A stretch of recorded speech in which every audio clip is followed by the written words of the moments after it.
Živjo in lepo pozdravljeni v Sladki akademiji. Prvomajske so blizu in če ste že z mislimi na morju, vas bom jaz danes popeljal v Grčijo. Pripravili bomo tradicionalno grško sladico Porto Kalopito.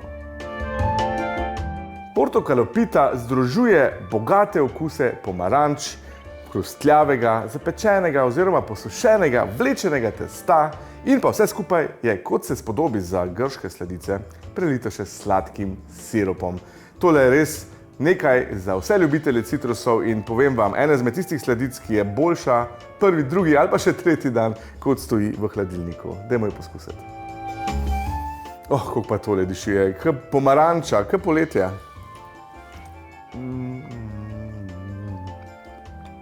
Kako je dober, to ima ziher ful vitamina C. Skratka, tole, ta Porto Kalopita se kar stopi v ustih, grižljaj je tako sočen in poln arome pomaranče, neverjetno. In še ena dobra lastnost te sladice je, da lahko vlečeno testo, če se vam slučajno posuši, kar se kar hitro zgodi, uporabite v tem receptu in bo dobilo novo življenje. Zdaj ga gremo pa kar, oziroma jo gremo pa kar speč. Jami, jami.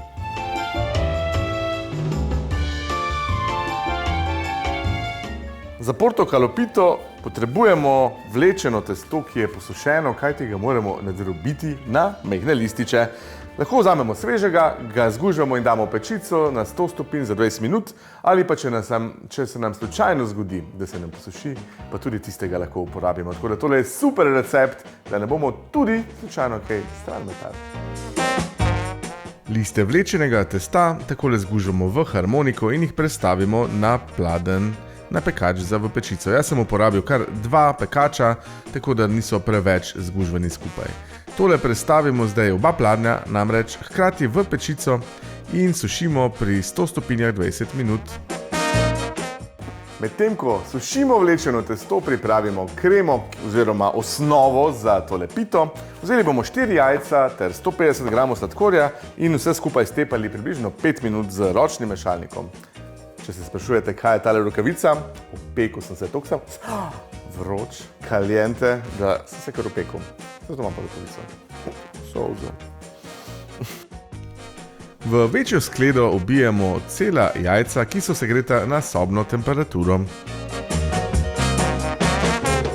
Premešamo sladkor, nato pa z ročnim mešalnikom vse skupaj stepamo približno 5 minut, toliko, da se zmes v celoti posvetli.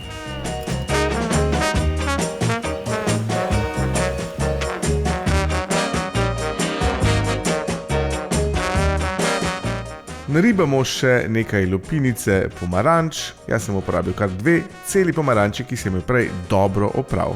Pa kupite bio pomaranče, da bo vse skupaj še bolj aromatično.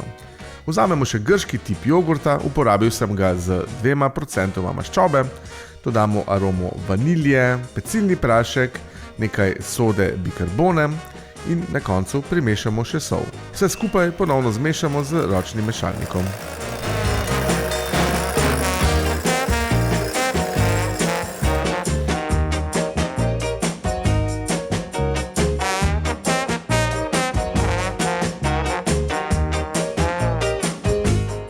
Zdaj pa dodamo še 180 gramov oziroma 2 deci olja, drži, in pa 120 ml oziroma gramov pomarančnega soka.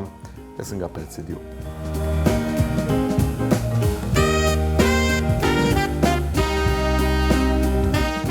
Na tej točki vzamemo posušeno vlečeno testo in ga pričnemo drobiti kar noter direkt v maso. Damo ga pa postopoma, zato ker če dodamo čisto vsega naenkrat, se nam zna sprejeti v grudice, kar ne bo dobro.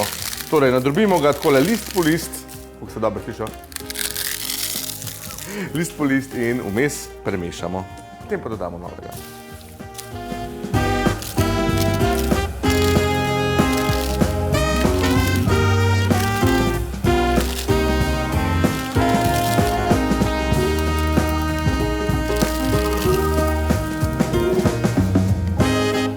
Posušeno vlečeno testo fino nadrobimo in ga postopoma vmešavamo k masi. Če ga zmešamo preveč naenkrat oziroma če ga dodamo preveč naenkrat, se nam lahko spre v grudice. Zdaj pa vzamemo 23 cm pekač, ki je nameščen, dno sem pa obložil s krogom iz peki papirja, da bomo vse skupaj lažje potem dobili ven.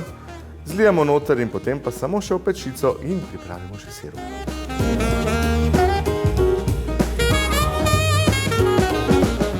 Prestavimo v pečico, pekli bomo 45 do 50 minut pri 175 stopinjah. Če slučajno prične rjaveti po vrhu, lahko pokrijemo s folijo. Končni rezultat mora biti zlato, rumeno, zlato rjavo zapečena skorjica. Da bo pa tale naša pita še bolj sočna, bomo pripravili, medtem ko se peče, sirup. Sestavljen iz sladkorja, vode, pomarančnega soka, limoninega soka in pa palčke cimeta. Pa dajte poskusiti, jaz imam sicer zelo natančne mere, je pa tako, da kakšna pomaranča da več soka, kakšna manj. Ravno zato sem vam pa napisal v mililitrih, da boste dobili čim bolj popolno pito.